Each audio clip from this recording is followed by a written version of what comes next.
Hello, everybody, and welcome to another World of Warcraft live developer Q&A.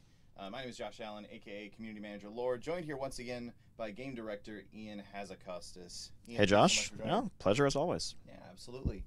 We have a lot of really great questions picked out today. I'm super stoked for answers on a lot of them, so we're just going to jump right into it. First question. Actually, before we do, just one, people who are paying attention may notice PTR for 8.0 is coming up literally as we speak. It's quite possible that, watch this, pay close attention for this for the next hour. But then right after that, if you want to, check out some of the things that we're going to talk about today, you can copy your character and see for yourself what that, 8.0 pre-expansion patch period is going to look like. Awesome. Yeah, maybe a good time while you're watching this, go ahead and get that client downloaded as well if you don't already have it. All right. Are we good? Can I get in the I think questions? we're good. Sorry. Can I answer questions now? Okay, we're good. Great. All right, awesome. First question of the day comes from 11 Cole on Twitter, who asked, are we getting blood trolls during the new expansion? If yes, what's going to be the Alliance counterpart? Wait, Alliance counterpart? I thought the blood trolls were going to be the Alliance allied race. Shouldn't the question be who's going to be the Horde counterpart? Because I feel like the crazed cultists that worship the blood god Gahun feel like a natural fit. Fit for the Alliance. We should really enlist their aid. No, sorry, yes. So there was an interview at E3 earlier this week. Sorry, just getting the trolling off to see what I did there. Getting the trolling off on the troll question. Yes, there was an interview earlier this week at E3 where one of the members of the WoW development team misspoke, meant to refer to Zandalari trolls. As we all know, Zandalari trolls are indeed coming as a future Horde allied race later on in Battle for Azeroth, and Kultiran humans will be their counterpart, and that's kind of the culmination of the core storyline. Blood trolls are bad. We're going to kill a lot of blood trolls in the months to come. All right. So no blood trolls. Don't worry about that. Just a misunderstanding. Yeah, it's misspeaking there. As we've discussed, Warcraft is not so much a world of black and white for the most part. A lot of shades of gray. Blood trolls are bad dudes. Okay. They're pretty black. We're going to kill them. Got it. Next question from Rhyme, who asked, is the Allied Race system going to be a BFA system, or is there a good likelihood of it being expanded on in future expansions? So kind of like how the Garrison was a Warlords of Draenor system, the Artifact was a Legion system. Is our Allied Races just for Battle for Azeroth, or could we see more of them in the future? Definitely could see more in the future. I think while it's a centerpiece of Battle for Azeroth and the story of, reaching out and mustering allies, gathering them together under the banner to fight this war is a core part of this expansion. I think looking ahead, it's an awesome tool that we now have to, where it makes sense for the story, bring new races into the fold, and allow them to join the existing factions. I think that said, I do want to note that we're not thinking of this as something that, as we get past Battle for Azeroth, we need to check off, like, all right, what's going to be the allied race for this patch? We don't want to be going down a road where 5 years from now there are, 30 races to choose among, and we're just, kind of coming up with things not because it makes sense for the story, but because we feel like we need to add new allied races. Right. But that said, it's likely we're going to come across awesome new allies, and it will make perfect sense to have them join. Cool. Next question comes from Sicarius, who's asking, are we going to see a similar patch cycle for BFA like we did in Legion? That is pretty much the plan, yes. I think we'll have a lot more to talk about when it comes to details of our patches, but the overall philosophy that we laid out a couple of years ago, BlizzCon in 2016, I think played out as we hoped it would, and we've heard a lot of great feedback from everyone throughout the course of Legion. The sort of tick-tock structure of alternating large content patches that take us to new places in the world and advance the story, with smaller .5 patches that add more evergreen features like expanded time walking and micro holidays and whatnot, and something always feeling like it's around the corner. I think that's something that is a great fit for World of Warcraft, and we are very happy and excited to continue doing it. Yeah, and it's possibly worth noting as well that a lot of our content release schedule nowadays is more focused around when is the right time for this to come out and less around exactly when the patch is, like we've seen with raids and such, where the patch will come out that has the data for the raid in it, but everyone's like, you just released a raid like 2 weeks ago. Could you hold off for a bit? So Whereas we'll come out with a patch, and then we'll wait and open it when it makes sense. Exactly. Whereas people may be very much ready for a new Outdoor Worlds zone to explore and adventure in because they've been doing the same stuff for months. We can, release individual pieces of content as it makes sense. It's something we'll continue to do. Cool. Sounds good. Makes sense. Next question from Dude Joey, who asked, can you talk about how flying will be handled in BFA? And most specifically, will we have to level both Alliance and Horde characters to earn it? So I know a lot of people have been looking at data mining and trying to figure out how to unlock flying on the beta. Obviously, it's not something you can really do at the moment. Yeah, what's going on there? Flying cannot be unlocked in patch 8.0. That'll be something that comes further on down the road in Battle for Azeroth. Really, we're looking to handle this exactly the same way it was in Legion. There were some display issues with the Pathfinder Part 1 achievement that people noticed, where it seemed to be requiring both Kul Tiran and Zandalari Diplomat, or completing both war campaigns.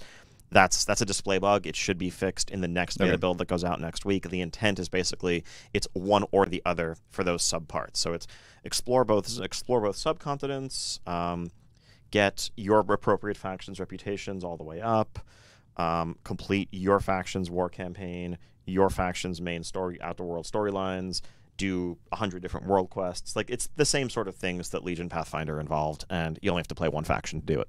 Okay. Perfect. I know a lot of people have been wondering about that, so good to get that clarification out there. Question here on a similar line from Isaris, who asked, are you planning on keeping the Pathfinder achievements to allow flight in old zones? Warlords of Draenor was 2 expansions ago, and it's no longer current content, so it wouldn't hurt removing it for new or returning players after a couple expansions. We've gotten a lot of questions about this over the last several months now, actually. People asking, are we going to keep the requirement to earn Pathfinder for older expansions as time goes on? We don't have any current plans to change it. It's something that we definitely hear this feedback, and something we discuss internally occasionally. I think obviously there's natural convenience arguments. The content doesn't feel as relevant anymore. It's something you're leveling through, and of course it's faster and easier to be able to fly. That said, we're a little wary of undercutting or devaluing the effort that goes into earning Pathfinder in the first place, and creating a sense that, well, maybe don't even bother doing this. It'll just end up being given to us for free if we wait a little bit down the line. And so that's something that we want that the time spent earning those reputations and completing those requirements to mean something. And that said, like leveling through Draenor is something that was designed to be done on the ground anyway, because that's how it was done in the first instance. Yep. We don't feel like anyone's missing out there. And we are very mindful, we're not generally having modern content sending you back to those areas for long stretches of time. Now, if the reason why you want it is, to aid collecting or pet battling or other things that you're doing there, it's still something that, you can work towards and recognize that account-wide benefit in a way that, still makes sense relative to the effort involved. Okay. And there's also that mount that you get out of exactly out of the Draenor pathfinding as well. So definitely still benefits to going back and doing it. Question here from I'm Vapor, who said, can we get a rough timeline for specs that are still on the radar for major changes prior to pre-patch? So, a couple of points here. At this point, I would say the window for major changes is pretty rapidly closing in terms of sort of the level of rework that we've seen. Obviously, not even approaching, let's say, Demonology Warlock or whatnot, sure, way back in beta, but even the more recent changes to, say, Fury Warrior or Balance Druid. We're still listening to feedback. There's still plenty of room to make tweaks to individual talents, to certain interactions. For example, I think Tiger's Fury's back off the GCD for Feral in the next beta build that's going out. Yep. Deadly Calm as well. Yeah, exactly. Recognize, okay, this thing is really just enabling your next button press. It's not really the same sort of damage cooldown as Recklessness and Arcane Power and the rest. Maybe doesn't need the same treatment. Those sorts of changes are still happening.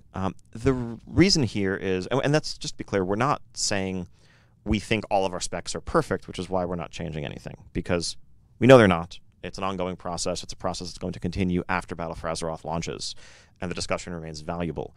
The challenge is time is running out, and making major changes is not something that it's not something we ever really get right on the first try, right? We're not just going to pull apart and reassemble a rotation and have it just work.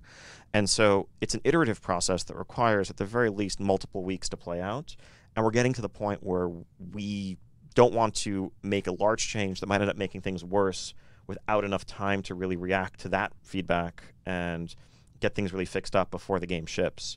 And in the meantime, Right, we also yeah. have to move on to basic balance and tuning. So to the extent that people's concerns are just, I feel really weak on beta right now, or whenever I join a dungeon group, it feels like I'm at the bottom of meters. Like, that's the stuff that the team as a whole is shifting their focus to now, in conjunction with all the different Azerite powers, to make sure that, spec balance around tanks, healers, and DPS is competitive as we move into launch. Discussion of the feel of rotation, pacing of rotations, complexity, lack of complexity, awkwardness of button interactions, all of those things are still ongoing and useful, but we're going to start to soon target 8.1, our first major patch, for where those changes might land, because we need the time to iterate on them further and get them right. And some specs I know that we've been talking about recently, based on a lot of forum feedback, Enhancement Shaman, Shadow Priest, Elemental Shaman to an extent, and there may be room to make some changes, sort of more targeted and surgically. But in terms of broad sweeping changes, that's going to have to wait for a patch. And I realize that's frustrating for players of those specs who wish they were in a better state from their perspective. But ultimately, stability and balance, and making sure that Battle for Azeroth goes out in a good overall state, precludes us continuing to tinker significantly with those specs at this stage. Yeah, a couple other things that I would mention as well. So one important thing to understand about how class balance works in World of Warcraft in 2018 is that, like you say, it is an ongoing process. The thing that we've learned over the years from, like, a patch comes out and there's a raid, and then people get into the raid and it's like all of a sudden, wait, hang on, things are a little bit weird for this spec, is we just kind of have to constantly keep tweaking things as time goes on, just seeing how players are reacting to things. Sometimes players come up with ways to play specs that we were completely not expecting, so we always have to be able to we just kind of have to make it an ongoing process. The other thing I would say is that while we're saying there's not really any plans for like major overhauls or anything in the time leading up to pre-patch at this point, sometimes we still have the balance and tuning to do, and sometimes balance and tuning can then end up feeling like a major change when it's something like like we looked at this one talent and found out that it was just doing a third of the damage that it's supposed to be. So then we buffed up this talent, and now that completely changes your rotation, because now you take this talent and it has an impactful effect on how you play your class. So it's tough to say no major changes, because major changes can still happen as a result of balance and tuning. Very true. And I can guarantee there will be changes that are made that some people will consider major. Yes. But I guess my definition of that as I'm reading this question is the sort of significant rotational overhaul that, let's say, Moonkin saw a couple of weeks ago. That's not something that we're likely to see come down the pipe at this stage. Yeah, and we're not likely to be adding more spells or completely reworking how a spell even functions. It's going to be like mostly numerical from here on. That's right. Cool. Moving on. Next question comes from Arcane Gaming, who asked, any more updates about class buffs? So many classes do not have their class buffs, and we're very close to launch. Many were active during BlizzCon, which was great to see. It's not going to feel good to only have a few classes having buffs while others do not. So obviously referring to things like Power Word Fortitude. I think in the BlizzCon build we had Mark of the Wild. That's right. What's going on there? So I think, what players saw last fall at BlizzCon was sort of an experiment that we've pulled back from in some areas, out of concern that, so what we're trying to accomplish here is balancing the non-throughput things that classes and specs bring to a group. Beyond just the damage that you do, the healing that you do, what's the reason why you're happy to see, oh sweet, we have a druid in this group, or we have a mage in this group, or if you're a pug leader trying to put together a raid, and you already have 2 of one class but none of another, what's the thing that makes you actively look for, let's get a warlock in here, let's get a demon hunter in here, specifically because we lack one. We want to make sure that there are reasons for all the classes to feel special. And I think in some ways it's overly simplistic to just say, okay, the reason is everyone brings some passive throughput buff, and that was the world that we used to live in some years back, a couple of expansions ago, with a sort of buff matrix, and you'd have that little UI element that ticked off the ones that you had versus were missing, and it just felt like a very straightforward solution to a puzzle. No one really feels special there. No one really feels meaningfully different. It's just like, okay, yeah, I bring crit, you bring int, she brings, primary stat, whatever. So instead, we looked at the overall package of utility and what classes are bringing that makes them special, different from others, and where it made sense to bolster that package by bringing back some classic buffs like Prayer of Fortitude. That felt like a really great fit. There is something cool about just having that moment of, all right, let's get the couple of buffs on the raid before we pull. It's a little bit of ceremony to it. Doesn't need to be 10. Mark of the Wild, in the case of druids have pretty great utility. Some druids could always feel like they could use more. Sure. But between, Battle Res, Innervate from Moonkin, and many other things, the talents they can opt into in terms of control, people are happy to see druids in their group. No one is ever wondering, like, oh, why would I ever want to bring a druid to this dungeon group? And so adding Mark of the Wild on top of that felt gratuitous to some extent. It's not to say that it could never return, but we didn't want to do it just to satisfy some formulaic requirement. It was more a question of what was needed where, and that's where these buffs and debuffs came from. Cool. Makes sense. Moving on, next question from Azamane, who says, will classes play like they are on beta during the BFA pre-patch, or will there be some temporary adjustments to compensate for things that might not play as well before getting to 120 and having Azerite gear, etc.? Our focus for balance and tuning is the post-BFA world. We are taking steps to make sure nothing feels overly broken, that people aren't going back and finding content that they used to do more challenging or impossible. We want you, if you're used to farming in Taurus, you should go back and farm in Taurus during the 8.0 pre-expansion period. Your set bonuses will still work just fine. You'll still have your legendaries. Those will work just fine. Like, you'll basically have everything functioning except for the artifact traits, which are deactivated once you move into 8.0, but we are retuning the game around that missing power. Right. And, beyond that, there will be some differences in rotations, but it should still be a functional state. Okay. And like Ian said earlier, there's still a lot of numerical tuning that needs to happen. So if you're looking at the beta right now, or with the PTR coming up, you're looking at the PTR right away and going, wait, hang on, I don't do nearly as much damage now that I've lost my artifact traits. That's likely something that will resolve. Exactly. And actually, to be especially clear on PTR, if people are copying in the next day or two and going to solo old raids or go run a dungeon with some friends to see how things are different, those numbers are actually farther off from the intended final result than the Battle for Azeroth content. I think over the course of beta, we've really been focusing on the 111 to 120 tuning because that's what we've been testing and iterating on. Now, as we shift to numerical balancing, obviously we're going to pay very close attention to existing balance at 110 and making sure that it's not a disruptive transition for players, but we haven't quite gotten there yet. So like the values that you're seeing are roughed in, but don't freak out if something seems way harder than it used to. That is not the intent. Yeah. Do give us the feedback if something seems out of whack, but bear in mind that we just haven't gotten around to fixing it yet. Next question from Anast Soon, who says, are we going to see the new systems, talents, and stat squish early at pre-patch release? And any info if it's going to release soon? So, like we said, it's in the process of coming up if it's not up already. And you'll be able to get in there and see what all the new systems and everything are on there. But do you want to talk us through some of the stuff that's coming in pre-patch, not necessarily at launch? So, really, for those who haven't been through a pre-patch cycle with us before, the Battle for Azeroth pre-expansion patch 8.0 pretty much contains all of the systems updates, class changes, talent changes, new systems and features like communities or the revamps to professions. All those are going to be in there right away from day one. The only things that you won't be able to access are content and systems that are specific to Battle for Azeroth. So obviously going to Galtiris or Zandalar or Islands or Warfronts or the Heart of Azeroth and Azerite armor, all of those are available content after level 110 in the new lands, but everything else will be there right away. And so eager to hear your feedback from all of it, and that's includes both PTR today and that pre-patch period. And in terms of release date, obviously, where you can probably start to hazard a guess, given that we are a couple of months away from the expansion launch itself, and that PTR just went up. An exact date will be announced closer to the actual pre-patch event, based on testing and stabilizing, bug fixing, all the process that we have left ahead of us in the coming weeks. Cool. Yeah, we really do wait until we know that we have a product ready to go out before announcing these release dates. So it's going to depend entirely on if you can help us out with testing on the PTR, that will help quite a bit. Yep.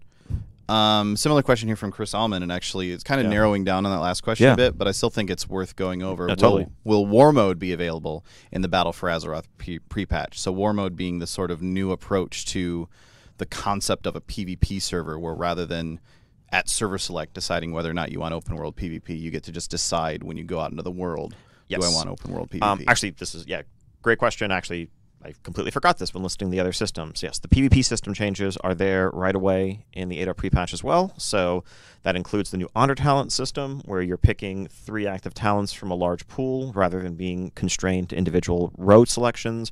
And then War Mode itself, where you can, if your Horde, go to Orgrimmar, if your Alliance, go to Stormwind, and through your talent UI, opt into War Mode. When you venture out into the world, you will be on, in a version of the world with other players who've made that same decision, and it's a foundation upon which we can build exciting new world PvP. We are looking to have a couple of World War Mode specific events, some of our pre-patch content that we'll see down the line, so we can start exercising the potential of that system. And if you're leveling, but if you're still not 110 and you're leveling, you'll get that experience bonus from being in War Mode. Or if you're doing world quests at max level, you'll get a bit of extra gold or other rewards accordingly. And that's, as a reminder, that's there to offset the inherent loss of efficiency from having PvP active. Even if you're winning all your fights, the fact that you're occasionally getting into these skirmishes is inherently going to slow you down. The goal with the tuning, and we might continue to adjust it based on the rates that we're seeing on live, is to make it so that people who love world PvP feel confident in playing that way. They don't feel like they're sacrificing or punishing themselves and hurting their own efficiency significantly by turning that on and playing in War Mode. But we also don't want the rewards to be so lucrative that people who dislike world PvP feel pressured or punished for not preferring that gameplay. Cool.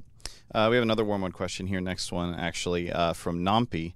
And I know we've talked about this one a bit, but it does seem to be a point of confusion, so we'll go ahead and clarify here. Question is, there seems to be a lot of confusion about War Mode on RP and RP PvP realms. Will we be sharded only with players from our own realm who have War Mode turned on or off, or will things stay the same? In the sense, role-playing realms now, part of the role-playing rule set is, except in cases of extreme server load, like expansion launch or the running of the gnomes and similar events, our RP servers only see by default people from their own server. You can form cross-server groups willingly, but we're not going to split or coalesce multiple versions of the same zone between servers. That's part of the role-play rule set, because RP communities are more tight-knit. That's something that we've heard repeatedly from those communities. For War Mode, this is just going to work along those same lines. If you are in an RP server and you turn on War Mode, you will see players from your server out in the world, specifically. And again, if someone joins a group cross-server, you'll see some folks coming in that way. But by default, let's say hypothetically you're an Emerald Dream. When you're walking around in War Mode, you're going to see Emerald Dream names all around you, and anyone else that you see from a different server was invited there by someone on your server to join them. And in terms of realm classifications, in 8.0, there's really only 2 realm types now. There's normal and role-playing, because we don't need this separate PvP classification, because no matter what server type you play on, you have equal access to world PvP gameplay, and server type isn't a boundary anymore. Right. Cool. Just moving on. Next question here from Faith, who's asking, are the cross-realm restrictions on Mythic raids still going forward? So asking basically, just to rephrase, I guess, are we considering removing the requirement that Mythic raids be all on the same server, at least initially? So, yes, but. So, I think there's a lot of value in preserving what remains of server identity and guild identity, and the high-end Mythic progression competitive race occurring between guilds that are based on specific servers in regions throughout the world. That said, we've seen, and with the increasing rise of cross-server raiding, there are many heroic raid groups that are very successful that maybe spend the first couple of months of a tier working through the raid on heroic, and they might have 20 or more members of their cross-server group, but then as soon as they finish the last boss, they kind of hit a wall where they can't continue into Mythic because they don't have enough people on any one server. Traditionally, we haven't unlocked this until the next tier comes out. We'd like to look at backing off that a bit. We think that's a bit too restrictive, a bit too harsh, given where most of the player base is at these days. So we're trying to we are planning to try something a little bit different in Battle for Azeroth. Some close observers may have noticed there's a couple of new achievements that have popped up under Guild Feats of Strength. They are called Hall of Fame achievements. There's Hall of Fame G'huun for both the Alliance and for the Horde. And these achievements are awarded to the top 100 guilds of each faction in the world to kill the final boss of Uldir on Mythic difficulty. And our plan currently is to actually have a sort of web archive where those leaderboards are maintained for posterity, and we'll just rank the guilds in order of timestamp of their kills on the Alliance side and on the Horde side. Once 100 guilds have, on a given faction, have killed the boss, the achievement will still be available for the rest of that raid reset. We don't want to penalize people who happen to raid on a Monday versus a Saturday or whatever. But after that, okay, Horde leaderboard is full. Horde Hall of Fame achievement no longer available. Once both Horde and Alliance leaderboards are full, so once 100 Alliance guilds and 100 Horde guilds have defeated Mythic G'huun, we will open up cross-server Mythic raiding for Uldir. And awesome. So that is the plan going forward. Let the worldwide competitive race unfold, and then once that's concluded, that next tier of raiders, many of whom are cross-server groups, can enjoy the benefits of cross-server raiding. That's awesome. So it's kind of like, okay, yeah, the world first race is pretty much over at this point. Now it's safe for us to open it up to. That's really cool. I like that a lot.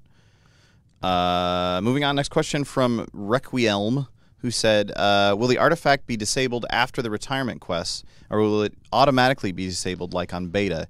Doesn't make any sense story-wise for a new artifact to be sacrificed for something the character has not yet encountered. So, yes. So the artifact traits will be disabled in 8.0. If you copy your character to the PTR right now, you will see that your artifact is a powerful weapon that has relics in it that increases item level, but the traits are inactive and will remain so. And this is, it's for both mechanical and story reasons, as part of the squish, as part of retiring the artifact and replacing it. It would not be actually really possible to ever replace that weapon with any sort of conceivable eye level if all the traits remained active. It's just that much power. Story-wise, there's always a mix of players' personal actions and just events that happen and advance the world around you. Even if you haven't personally completed Antorus, in Battle for Azeroth in the 8.0 pre-patch, if you go to Silithus, you're going to see his giant sword sticking out of the earth. Even though you personally didn't contribute to the series of events that made that happen, it has now happened in the world as a whole. Similarly, due to events that have yet to unfold, the power of the artifacts will concentrate itself and then wane, and that's something that's going to affect everybody, whether they've done the quests involved or not. Okay. Next question from De Griffins, on a similar note. When we retire our artifact weapons, will we just lose the artifact? Will we just lose the artifact power and abilities, or will they also lose the relics that gave them their boost in item level? And so this was just touched on. Relics still exist. Relics increase item level. That will be how it works for leveling players. You'll get your Ashbringer, and as you level up or do any quests or dungeons or raids along the way, you socket in 3 relics to increase its total item level, and its power is the product of those 3 relics item levels. Yeah. And they obviously, because the traits have been retired, the relics won't be adding to any traits or anything like that. It's just going to be cool. Yep.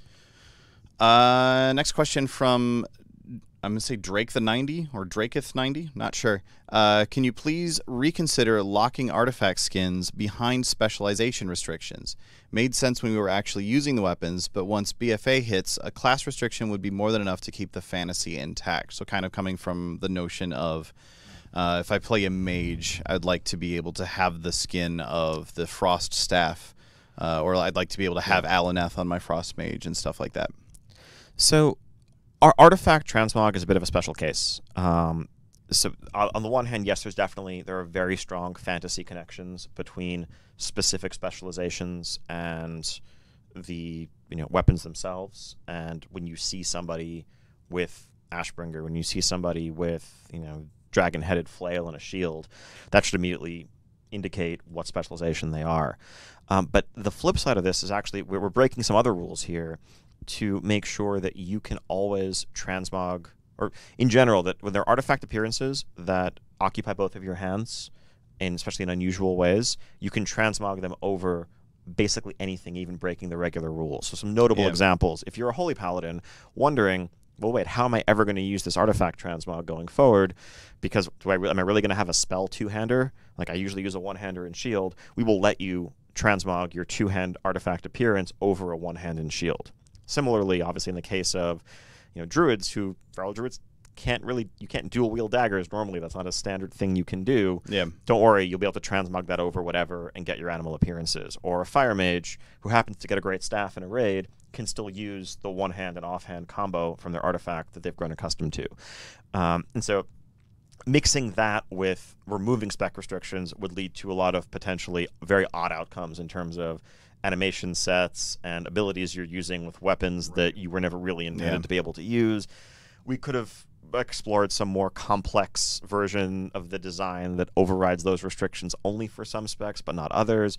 But we opted not to go down that road just in the interest of a straightforward system. And I think it's cool to say, like, looking at Legion and looking how impactful the artifact has been over the course of Legion, I think it's cool to say artifacts are special. Artifacts kind of break the rules a little bit. They kind of have their own separate little thing going on in terms of transmog and stuff going forward. I think that makes a lot of sense. That's pretty cool. Yeah. And I think, we're also looking at just preserving the status quo that players have grown accustomed to over the last couple of years, right? If you are a fire mage, you might want to use your Frost Staff or to use Alaneth while still being fire spec because you like its look, but that's not something you've ever been able to do. And so we're just preserving kind of the way the rules have played out over the last couple of years. So I guess TLDR on that, yes, it will remain spec specific, but you will be able to transmog it over whatever you happen to have equipped as that spec. Cool. Next question here from J-Funk Gaming, who asked, you can't switch any gear while in a Mythic Plus right now in BFA. Is this intended or a bug? Obviously referring to testing on the beta. So yes, players have noticed this in the last few days. This is intended. So it's really interesting seeing the discussion unfold around this change. So this is consistent with our philosophy on changing spec or talents, or more recently, the 735 dungeon-wide battle res limit. In a lot of ways, if you think about gear switching, plenty of people would love to, if it were possible, change gear sets or otherwise recustomize their character in the middle of a multi-stage raid boss, right? Between Phase 3 and Phase 4, you probably want a different loadout for the adds-heavy phase than you do for the final burn phase. But as you're approaching the encounter, you have to pick a single loadout that's going to balance the needs and demands of the encounter as a whole. When it comes to dungeons, we view the entirety of the dungeon as the encounter that you're undertaking. It's longer than a raid encounter for sure, but that's actually where the variety unfolds and the different situations that we place players in kind of come together to create a balanced challenge. So when you start that timer, you are signing up for a mix of some bosses that may have intense burn phases or require group-wide healing, or trash packs that need crowd control in certain areas, or powerful defensive cooldowns, and so forth. And with the way decision-making in our game works, many of our options, whether they're talents, whether they're trinkets, whether they are Azerite powers, are a bit situational by design. There are some that are clearly better for burst AoE versus sustained single target, or defense versus mobility, or crowd control versus your own, survival. And in a specific situation, I think there's very often just a clear right answer. I'm fighting 2 packs of 5 mobs each, I just need burst AoE, and if I can talent into any AoE stuns, I want to do that. Those correct answers are very straightforward. Whereas, and again, if you're fighting a patchwork-like boss, the best answers are also straightforward. Now, it is more interesting and nuanced decision-making when you're balancing those two against each other and choosing, well, do I want to be better at this part of the dungeon at the expense of being worse at that part of the dungeon? Because overall, what's the greatest point of failure? What's stressing our group? These are decisions that we have been accustomed to making when it comes to how we spec for quite some time. And so extending it to gear, I think, makes sense in that regard. There's also some mechanical issues where in practice, gear swapping is often accomplished by, you have macros and loadouts, or using add-ons to swap between them quickly on the fly, because otherwise it'd be very cumbersome to do so. That's not a great thing to have as part of the default competitive experience here. And to be clear, the vast majority of players at most levels of Mythic Plus, including pretty high ones, aren't actually swapping gear sets on a regular basis. Yes, I realize that if you're pushing, 25s and up on live right now, it's hard to imagine not being able to swap in your Pride As or defensive setup for specific situations, or your Agrimar trinket to survive some crazy burst without, having to lock that in for the whole dungeon. But as with all these changes, the game as a whole will be balanced around this landscape. Sure. If we find that by removing this, the overall difficulty or success rates of the dungeons are going down, we'll make difficulty adjustments to compensate. The intent here isn't to make it harder. It's more to have it, be a single cohesive experience, single cohesive encounter. Look at your group, look at your composition, plan out your strategy, pick your loadout, start the timer, and go. Yeah, and looking forward to Battle for Azeroth also, I think, just to sort of expand on what you're saying here, I think there could easily become a point where it becomes widespread that if you are these certain specs or whatever, the quote-unquote right thing to do is wear this set of Azerite armor for clearing trash. Then when you get to a boss, switch to this set of Azerite armor. And that could really end up being very, it sounds weird to say, that could end up being really bad for those specs in terms of getting people to actually invite them to groups. If it just becomes I don't want to invite the rogue because then we're going to have to stop before every boss fight. I know as a tank, I tend to just chain everything together. I mean, it's that or it's actually just the burden on what you have to do to be competitive. It's, in a lot of ways, if you're switching between one armor loadout and another that has, 3 of one trait to 3 of another, that's very much like respecking or retalenting in some ways.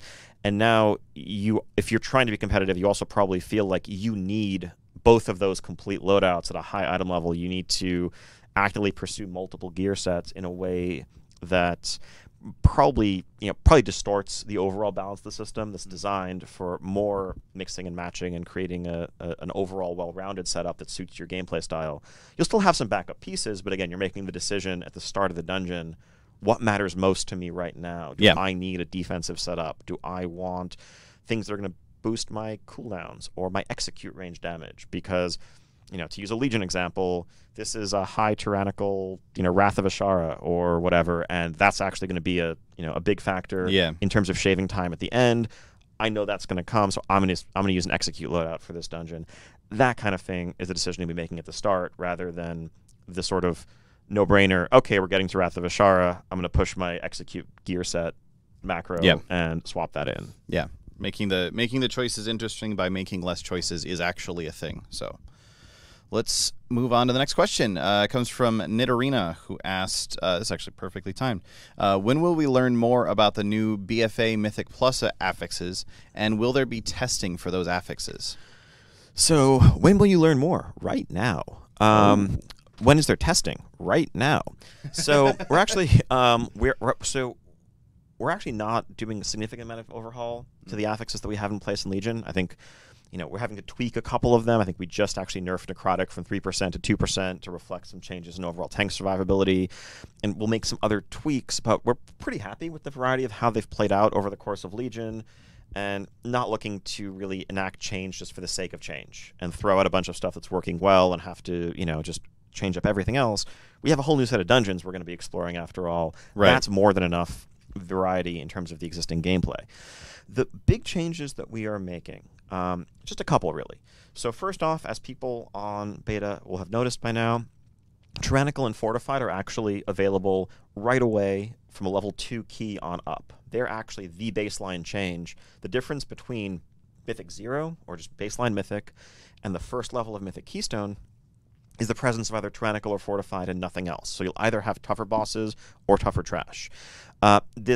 One of the big things this does is get rid of that really artificial spike in difficulty and breakpoint going from 9 to 10 that just felt disproportionate in terms of the rewards. Early on in Legion, before people nowadays people are over that hump and often dealing with 15s and up. But early on in Legion, you'd have groups that could cruise through a 9 and then just wipe for 45 minutes to some boss on Tyrannical 10. Yeah, and that felt wrong. I remember getting through right after launch, getting through a Halls of Valor, getting up to the end on an 8 key and being like, all right, now we have to wait because if we 2-chest this, I'm going to be mad. Yep. And so that's one change. So what's happening at Mythic 10? And so this is on beta right now. We're looking forward to the first groups being able to sort of push ahead and get their keys up to that level as they learn the dungeons, and we're making some tweaks to tuning to make that more accomplishable. There is a new affix, and this is what we're calling a seasonal affix. So we have Mythic, this is Battle for Azeroth Season 1 for PvP, for the raid in a sense, Uldir is the raid, and for Mythic Dungeons. And the affix for Season 1 is actually themed after our friendly blood god, G'huun, the final boss of Uldir. His forces and his influence and corruption are spreading throughout Azeroth. And so the level 10 affix is called Infested.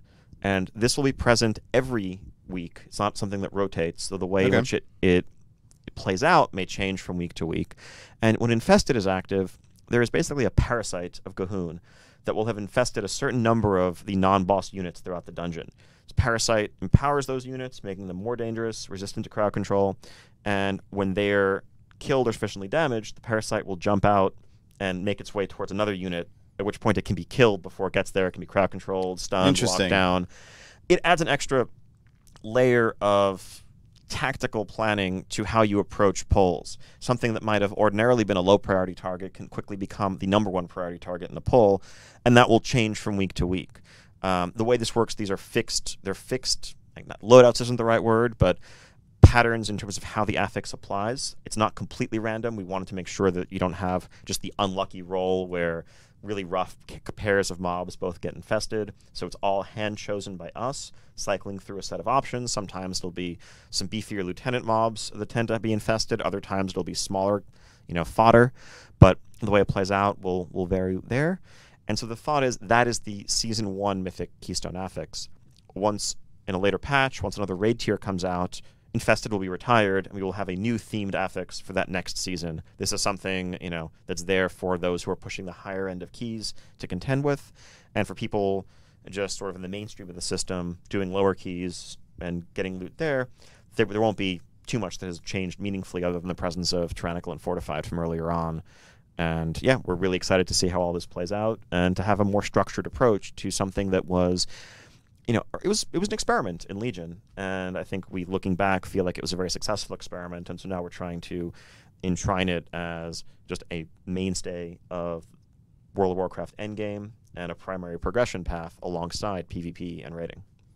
That's pretty, and that also means that Mythic Plus sort of changes as time goes on. The actual experience of going through the higher keys will change as time goes on, whereas previously, doing Maw of Souls #1 versus Maw of Souls, Maw of Souls 10 plus #1 versus Maw of Souls 10 plus number 288, there wasn't really any particular difference. Exactly. And I think we made a couple of changes over the course of Legion to, I think the first couple of bosses of Maw of Souls were generally pretty weak, so we made them a bit tougher. Sure. We changed the teaming patrols a little bit, but other than that, those were just hand tweaks. Day 1 experience was pretty similar to the, day 500 experience, and like you said, we're looking to get away from that. Cool. Awesome. Moving on. Next question from Anetta, who asked, how competitive is gear from Mythic Keystones intended to be compared to raids? And will Azerite effects scale up when it drops in higher Keystone levels?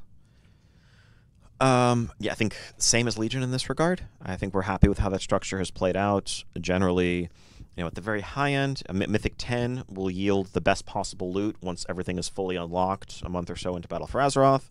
And that means that you'll be getting heroic Uldir quality items from the chests at the end of those runs, and a mythic Uldir quality item on a weekly basis from your weekly chest. I think, and that structure of roughly being parallel to the best raid gear available has felt like it worked out. We don't see a meaningful reason to change that.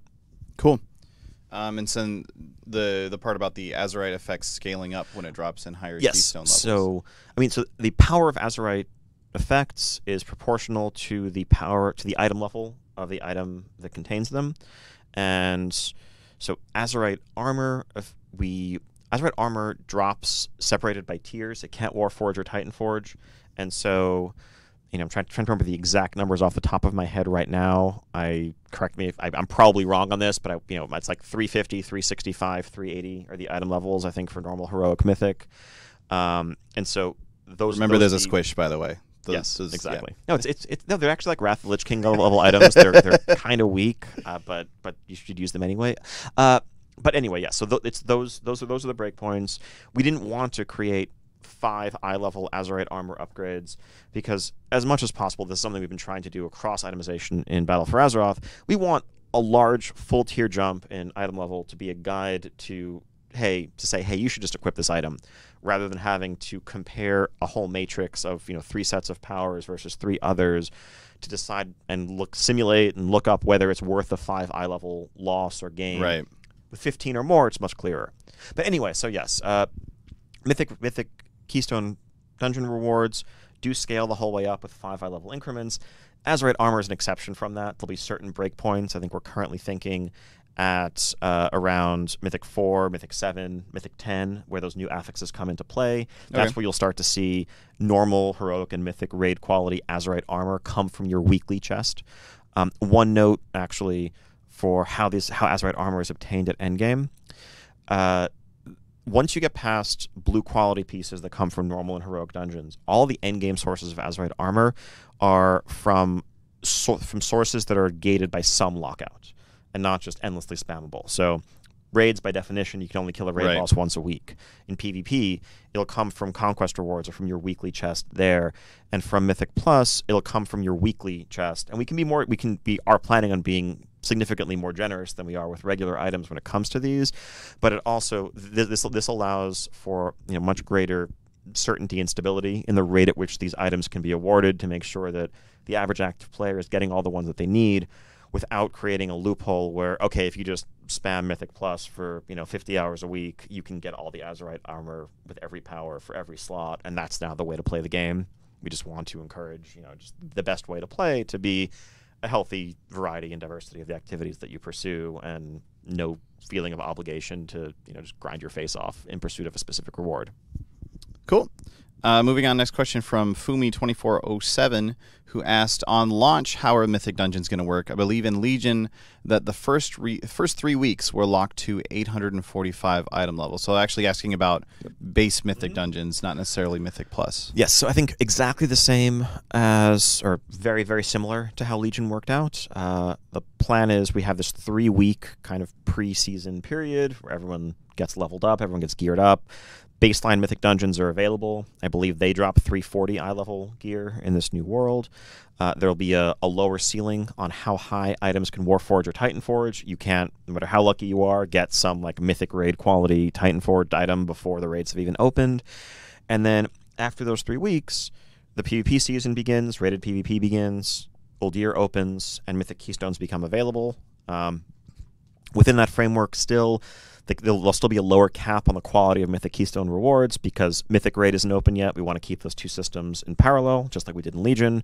And then 1 week after that, Mythical Deer opens, and from that point on, it's the full end game, and everything's available. Warforging and Titan Forging is open on non-Azerite pieces. Remember, no Titan Forging on weapons, and things will play out like they did in Legion. Cool. A question here from Squishy, who said, how exactly does the catch-up mechanic for the Heart of Azeroth work? Each week reduces the amount of AP needed by how much?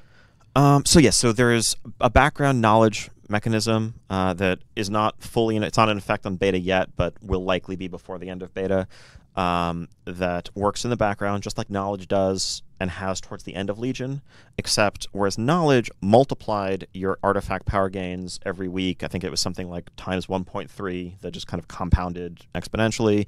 Here we're dividing it. And I believe it's a similar 30% reduction. That may be tweaked. It's something in that 25 to 30% range. So again, the idea here is if the next level of my Heart of Azeroth requires 15,000 artifact power, if I do nothing next week, that number might be down to 11,000 or 10,500 or something, which means that is the effective catch-up mechanic. So if I'm coming to the expansion much later on, I will be able to get those first few levels much faster. If somebody plays twice as much as me, the end result is there'll probably be a couple of 2-3 artifact levels ahead of me. They won't be double my artifact level. We want to make sure that people with different amounts of playtime aren't drifting farther and farther apart over the course of the expansion. The reason why we're doing it this way as opposed to Legion is, frankly, when you're looking at trillions of AP needed and you're opening your chest and you're like, oh sweet, this is like a something billion AP item. That's pretty silly. Those are silly numbers. It's weird when you hit max level for the first time, leveling in Legion, and you go from getting like 100 AP from a quest reward to 1.6 billion. Yeah. This lets us actually keep the numbers in a consistent range. So you can actually compare them and think about what you're getting in a more predictable way. Doing a world quest will give you 150 or 200, and killing a raid boss might give you a few hundred, and that's how it will stay throughout the whole expansion. And so when you see a source of Azerite, an artifact power, you'll be able to actually parse what that really means to you, whereas right now I think people vaguely understand, like I guess a billion is a lot, but who knows how that even compared to what you were getting from doing Suramar quests back in the day. It's not even possible to really make an apples-to-apples comparison anymore.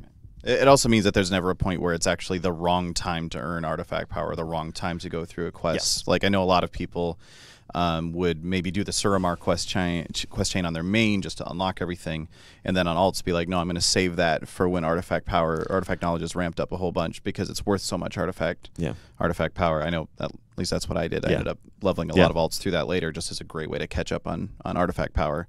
I mean, technically those quests would still be more efficient in that they would still get they'll get you more artifact levels if you hold off on doing them, but in practice it's a drop in the bucket in the grand scheme of things. No, the AP that's available from other sources. But I think the main desire here is just to keep the numbers a bit more comprehensible. And also this is all possible because the Heart of Azeroth is a single artifact that works for all of your specs. You don't have to carry a bunch of items around and decide which artifact you want to apply the AP to. You're just leveling up your neck. When you loot it, it's instantly applied to your neck. So there's less inventory management. That also means that we can do this. If we tried to do this in Legion, you would have just hoarded your artifact power items and had them become more valuable with each passing week, and that would have been not good.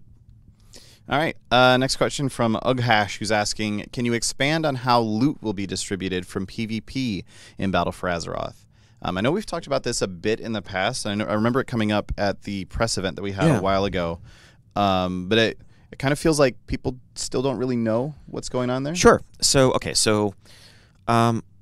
for loot in Battle for Azeroth for PvP, we're looking to complement the sort of random-ish end-of-match rewards that we had in Legion with something that's much more deterministic and reflects how conquest vendors used to work back in the day, where you'd earn conquest, and there were vendors with a series of requirements on once you've earned this many conquest points this season, you can buy this item.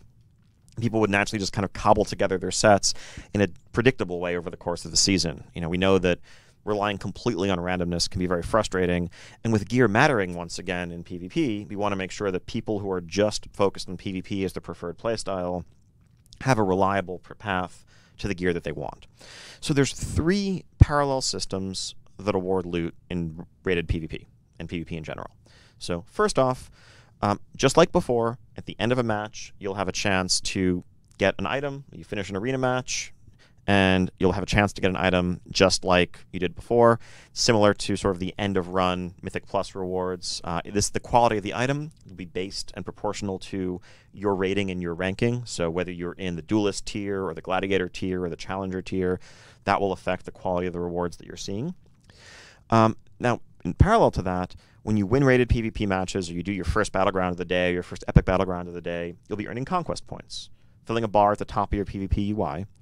And when you fill that bar, you'll receive a fixed reward that is, a raid quality piece of armor or weapon that is part of a sequence of rewards. So week 1, you might get, I think actually week 1, it's like a raid finder quality weapon. That's like, this is your introduction to the system. If you don't have a good weapon, get this. And then in subsequent weeks, as you earn your conquest for the week, you will get a raid quality Azerite helm, a pair of boots, a pair of gloves, raid quality Azerite shoulders, etc., until you have all of those pieces, and then the cycle repeats with the next tier up of loot. And so if you fall behind, if you miss a few weeks, you come to the season late, there are catch-up mechanisms in place to let you earn these rewards more rapidly to get caught up to where other players are if they've been doing conquest for longer than you. This is the guaranteed baseline of rewards. If you invest time and dedication to the system, you will receive this full set of PvP gear over the course of the season, just like you always were able to.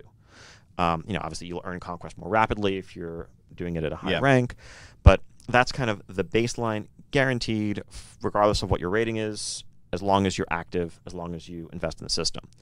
Then the final piece, and we really looked at the Mythic Plus system as a very successful method of gear delivery that complements rating and other structures. And so just if end of match rewards are like your end of run Mythic Plus reward, we also have, when you fill up a conquest bar for the week, you will earn a weekly one-time reward that will be available from a chest that you can go loot near the Duelers Guild in the New World.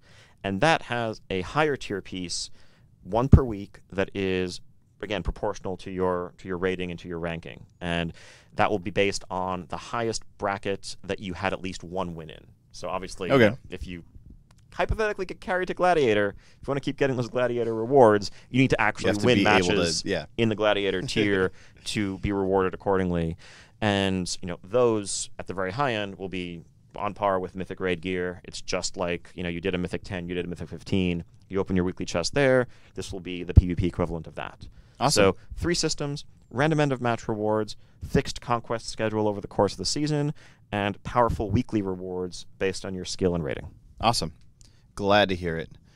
Next question here might have to be our last question, coming in from Recros, who says, how long will PvP seasons last in BFA?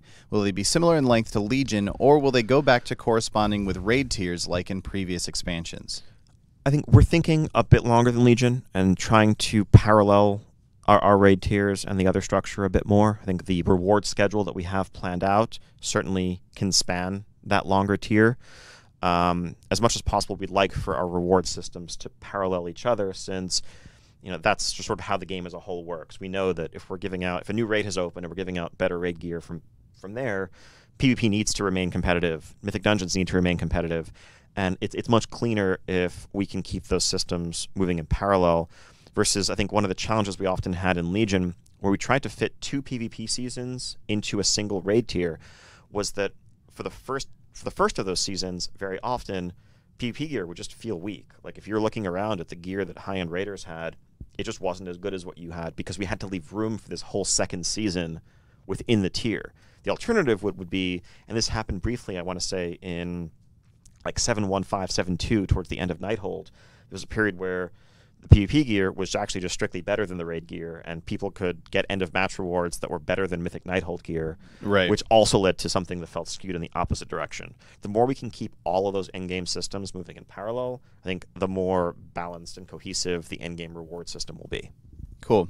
And we're doing like an end of Legion post season as well, right? That's coming in here. Yeah, so that's the other thought. We have the ability to, we want to be able to end PvP seasons with a bit more flexibility. We want to be able to announce them a bit further in advance without necessarily giving away a patch date or having to tie ourselves to the fact that the season has to end at a certain time. Right. If the patch ends up getting delayed a couple of weeks, no big deal. We have a state that's basically we think of as a post season, where you're no longer earning conquest. Your rating for that season was locked in for the determination of any final rewards or achievements you're going to get, but you can continue to play. You can earn end-of-match rewards, and there's an active ability to queue. And we're going to start off the 8.0 pre-expansion period with what effectively will be the Legion post-season. So we'll be in that state. You can get some, good catch-up gear to help power you along as you look ahead to BFA leveling, and try out PvP and give us feedback and see how the new system works. Cool. So you're queuing against other players with a similar rating as you, unlike a skirmish, which is just kind of random. Exactly. This would just be your rating and MMR and all that would be preserved from what they were at the end of 7.35, the current Legion season. You're still level 110. It's just a postseason continuation. Cool. And yeah. All right. Well, that is just about all the time that we have here. So thank you so much, Ian, for coming on here and answering these questions. Yeah, thanks everybody for the awesome questions. I think a lot of, able to get a lot of information out, and just really excited to see more people jumping into PTR now that it's open to the whole world. If you want to go check out changes to your class, new UI, war mode, just jump in. eager to hear what everybody has to say, and we're listening for your feedback. Yep. So thank you. And if you have beta access, we're going to be doing a Play with the Blues in Warfronts tomorrow as well.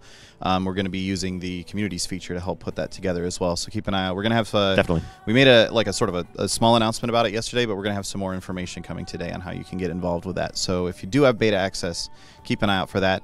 If you don't, definitely check out the 8.0 PTR and give us feedback on what you're experiencing there. So yeah, that's going to wrap us up. Thanks Excellent. again, everybody, for being here, and we'll see you next time. Until next time.